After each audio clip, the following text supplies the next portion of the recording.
Hello, this is Josharias. I've been developing for a game called Terasology, and I've been working on a mod called Josharias Survival.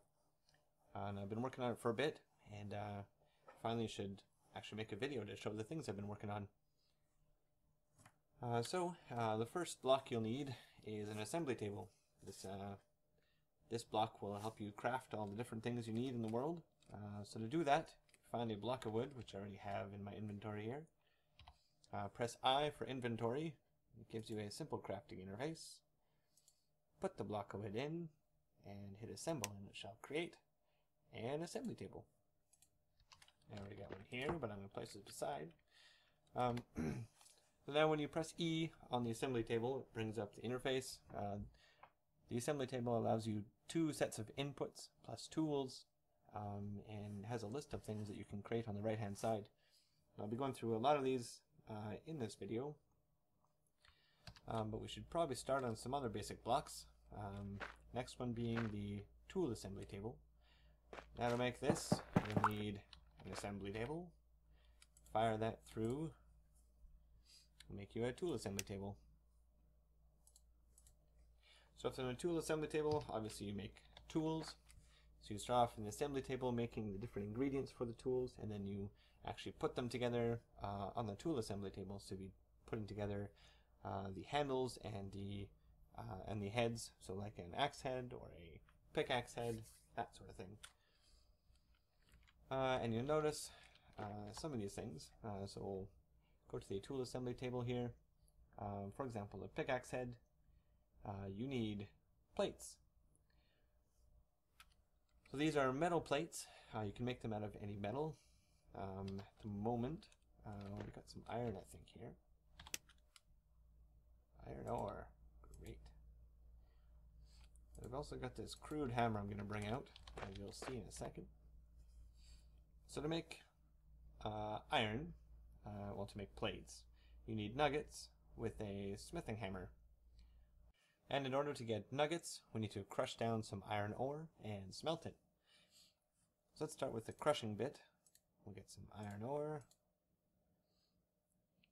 Make some iron ore chunks. Let's do a handful of them here. Do 8 maybe. Alright, we can bring these iron chunks over to the hearth. And the hearth is what melts things down into nuggets. And in order to get the heat, we can put some fuel in the fire. So we've got some fuel over here, we've got some planks. And fire that in. 40 seconds of heat. So I can go back to the hearth, plunk in my iron chunks, and it melts them down to iron nuggets.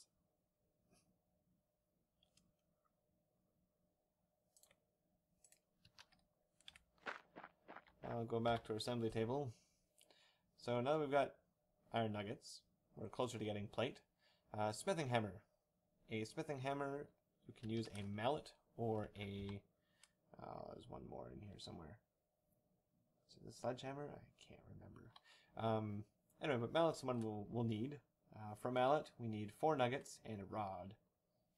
Now we can make a wooden rod, but we can't make a metal one yet because you need something else to make metal rods. So to make a wooden rod, let's see here, we need planks plus a saw. Makes a rod. So I know for a fact we can actually use a crude saw here called a stone tool. Let's get that out of the way. Stone tool. This will act as our rudimentary saw. Plunk down in the tools. We need a plank. Over here.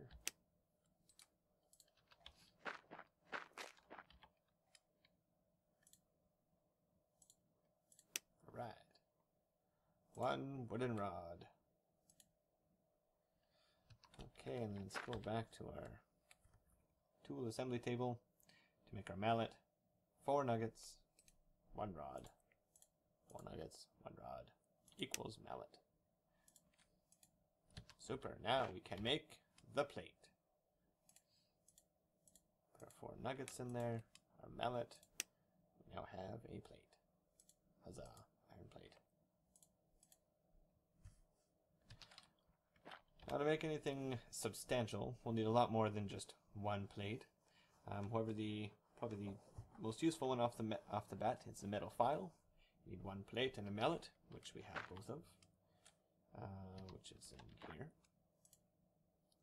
One plate, one mallet, one metal file. Now we can take nuggets and we can turn them into rods to make better tools. So that's the basis of making tools. You can probably figure the rest of it out with the recipes on the right hand side.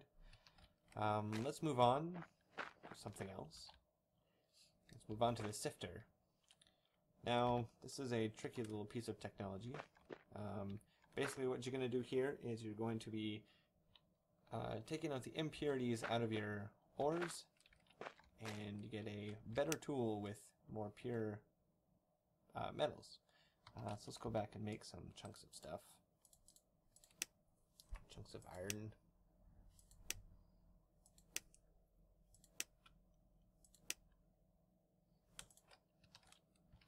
There's a handy tool that you can make eventually called a magnifying glass. Let's bring in one of those. Right click to open up the interface. And our iron chunks. So we've got 10 iron units and 1 stone unit in here. So stone is the one we want to get rid of. Put that over there. Alright, so sifter requires water and your chunks of stuff. So we can get water using a bucket here. And also, oh, I didn't give myself some water blocks. Okay, let's do that quick.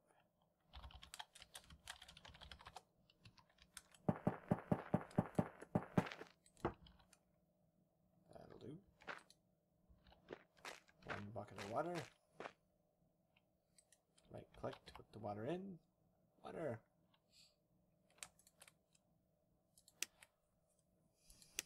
Now we can use the water and take out all the stone from the iron. Now we go back and use a magnifying glass on this now. These new iron chunks. We have iron without any impurities. So this will affect your tools. It'll make them more durable and some other attributes. So that's the basis for making tools, making them better. There's also some other things like, let's see if I can find it here. Yes, bronze. Bronze is also a useful thing to do. You get that from tin and copper, which also has their own attributes. You can find those attributes with the journal. Pressing J brings up this interface, which gives you some information about some of the different materials, as well as just some basic information.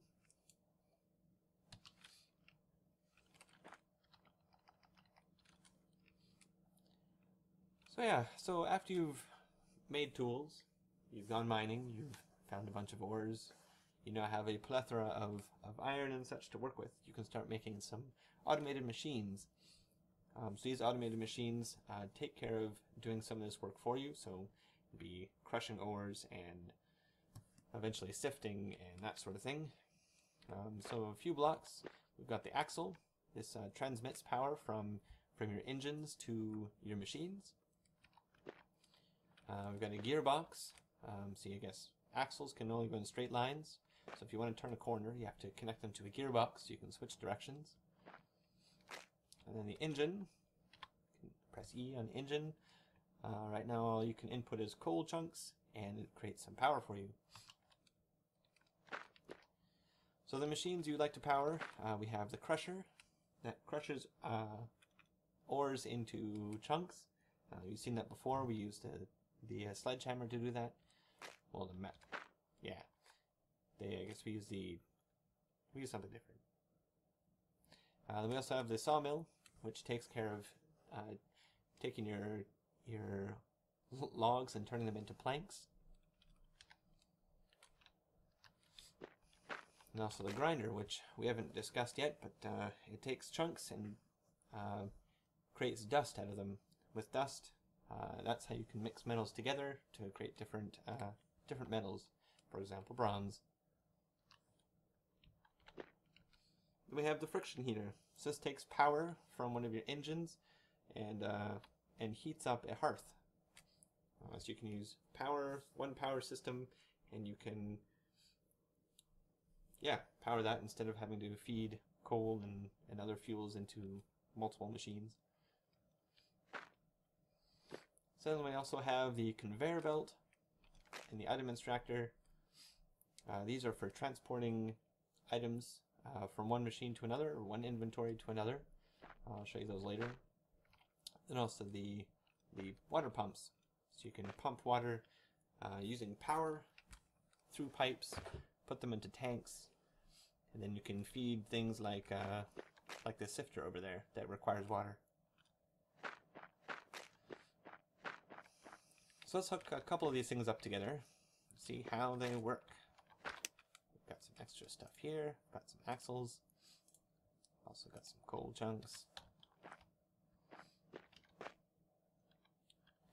So an engine by itself, put some stuff in, so for 60 seconds it's going to create power. Can't really see the power, so we can connect it with an axle. You can see it's generating power.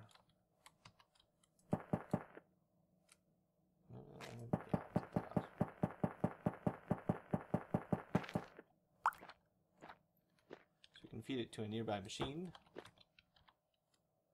can see its power gauge slowly going up. So this is the crusher. Let's get some, we have iron ore.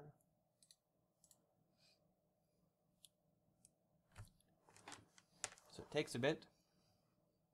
Obviously with one engine, this first engine, it's a little bit slow, but gets the job done. I can feed that through to the next machine even. The next one. And they all will gain power. Now the thing about this power is that it evenly distributes between all the machines it's connected to. So if you wanted to get power faster on one machine, say the crusher, not have to wait as long, you'd probably want to disconnect it from everything else so that it can receive all the power from the engine. Oh, do we stop?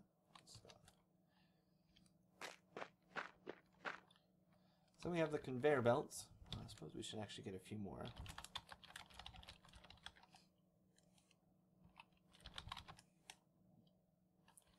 And then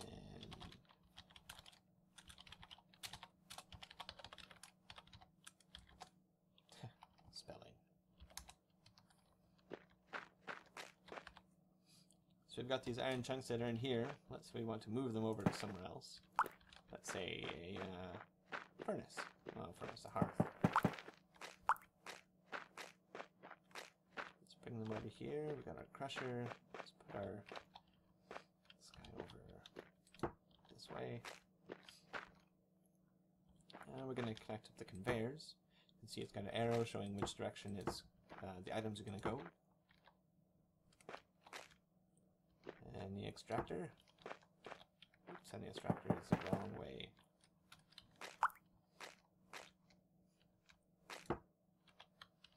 This should start pumping out our items. Oh, and it's not displaying them. That's too bad. Yeah, there were some other issues with rendering too. Anyway, it's feeding into here, even though it's not visible. So sad.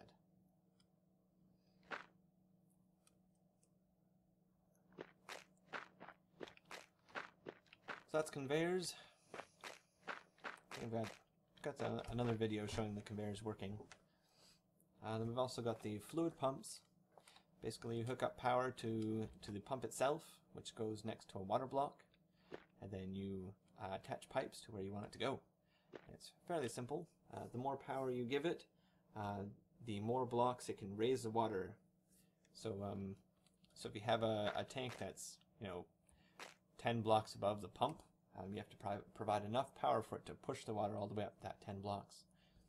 Otherwise, you could go long distances, just staying the same level. So yeah, hope you enjoyed this. Thanks a lot.